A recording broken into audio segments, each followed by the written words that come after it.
Hello everyone, myself Ritika. আজকের দীপাবলির ব্লগে আপনাদেরকে স্বাগত। হ্যাপি দিওয়ালি সবাইকে। দিওয়ালি সবার খুব ভালো কাটুক, সুস্থ থেকো সবাই, খুব ভালো থেকো, সাবধানে বাজি ফাটিও। দীপাবলির দিন আমাদের প্রত্যেকের বাড়িটা এইভাবে সাজানো হয়। ভীষণ ভালো লাগে দীপাবলির দিনকে এইভাবে বাড়ি সাজালে। কালী পুজোটা আমার যেন মনে হয় দুর্গাপুজোর থেকেও স্পেশাল, কারণ এত আলো, এত বাজি, ভীষণ ভালো লাগে আমার। তো তারপরে আমি প্রদীপ ধরাচ্ছিলাম। তো প্রদীপ ধরানো হয়ে গেলে আমাদের বাড়িতে প্রত্যেক বছর আজকের দিনে একটা ওই বন জঙ্গল দিয়ে একটু ভূত টাইপের করা হয়। ভূত পোড়ানো যেটা বলে, ছোটোবেলায় শুনেছি। তো সেটাই পোড়ানো হচ্ছিল। তার মধ্যে কিছু বোম টোম দেওয়া ছিল ফাটানোর জন্য। তো আমার ছেলে তো ভীষণ খুশি হচ্ছিল। ওর বক্তব্য, মা সব ভূত কি পালিয়ে যাচ্ছে? আমি বললাম হ্যাঁ, সব ভূত পালিয়ে যাচ্ছে। তারপরে ওই দীপাবলির যা রুলস, যা নিয়ম, বাজি ফাটানো, সেটা শুরু হয়ে গেছে। ছেলের সাথে আমিও বাদ যাইনি আমিও আজকের বাজি ফাটাচ্ছিলাম। এই তুবড়িটা ভীষণ ভালো হয়েছে। আমি এতটা ভাবতাম যে হয়তো মানুষগুলো বাঁচতে হবে, কিন্তু বাস্ট হয়নি। এই তুবড়িটা খুব ভালোই, অনেকটাই জ্বলেছে আর ভীষণ আলো হচ্ছিল। তো আমার ছেলে খুব মজা পাচ্ছিল। তারপরে আমার দাদা, ও চটপটি ফাটাতে ভয় পাচ্ছিল, আমার ছেলে ওকে নিয়ে গিয়ে চটপটি ফাটাচ্ছিল। তারপর ফানুস, রকেট, সব ধরনের বাজি প্রায় আনা হয়েছে, সব ধরনের বাজিই ফাটানো হচ্ছিল। এটাই তো দীপাবলির মজা। ছোটো থেকে আমিও ফাটিয়েছি, আমারও বাজি ফাটাতে খুব ভালো লাগতো। আজ আমার ছেলেও বাজি ফাটাতে ভীষণই ভালোবাসে।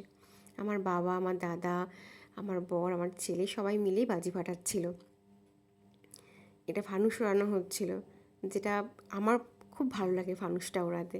মানে কোনো ঝামেলা নেই, একটু আগুন একটু ধরিয়ে দিলেই হলো, সেটা ধরিয়ে দিলেই আকাশেও উড়ে যাবে। দেখতেও ভালো লাগে ফানুস ওড়া। অনেকগুলো ফানুস উড়িয়েছি আজকে আমরা। আমার ছেলে তো খুব খুশি, মানে দাঁড়িয়ে দাঁড়িয়ে শুধু দেখেই যাচ্ছে। ওর হাতে একটু দিলেও ভালো হতো, কিন্তু দিলেও মুড়িয়ে ফেলবে ফানুসটাকে, সেই জন্য দেওয়া হয়নি, দাঁড়িয়ে দাঁড়িয়েই দেখছে। তারপর আমাদের পাড়ার প্যান্ডেলে আজকে পুজো হচ্ছিল, কালী পুজো। তো সেখানে একটু দেখতে চলে গিয়েছিলাম। তো মাকে খুব সুন্দর দেখতে লাগছিল, পুজো হচ্ছিল। আজ সারা রাত যদিও পুজো হবে, পুজো শুরু হয়ে গিয়েছিল। তারপর বাড়ি এসে আবারও বাজি ফাটানো শুরু করে দিয়েছে। মানে বাজি ফাটানো আর শেষ হচ্ছে না, যতক্ষণ বাজি থাকবে ততক্ষণ ফাটিয়ে যাবে।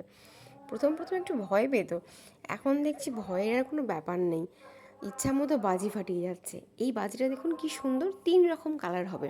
এটা একটা রং মশাল, ফার্স্টে গ্রিন হয়েছে, এখন রেড হচ্ছে, এরপরে হোয়াইট হবে। এটা চাম্পাহাটি থেকে আমার দাদা নিয়ে এসছে। এই রং মশালগুলো খুব ভালো।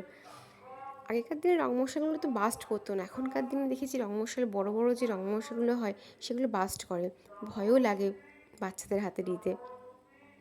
তো এখানে ফানুসটাই আমাদের আজকে বেশি ফাটিয়েছি, মানে ফানুস ফাটাতে স্পেশালি খুব ভালো লাগে, কোনো ঝামেলা নেই, একটু আগুন দিয়ে দাও, আকাশে উড়ে যাচ্ছে, দেখতেও ভালো লাগে। তো এইভাবেই মজায় আজকে আমাদের দিনটা কাটলো। দীপাবলি নিশ্চয়ই সবার ভালো কাটছে, আপনাদেরও নিশ্চয়ই ভালো কাটছে। তো কেমন লাগলো অবশ্যই জানাবেন। নেক্সট দেখা হচ্ছে পরের কোনো ব্লগে।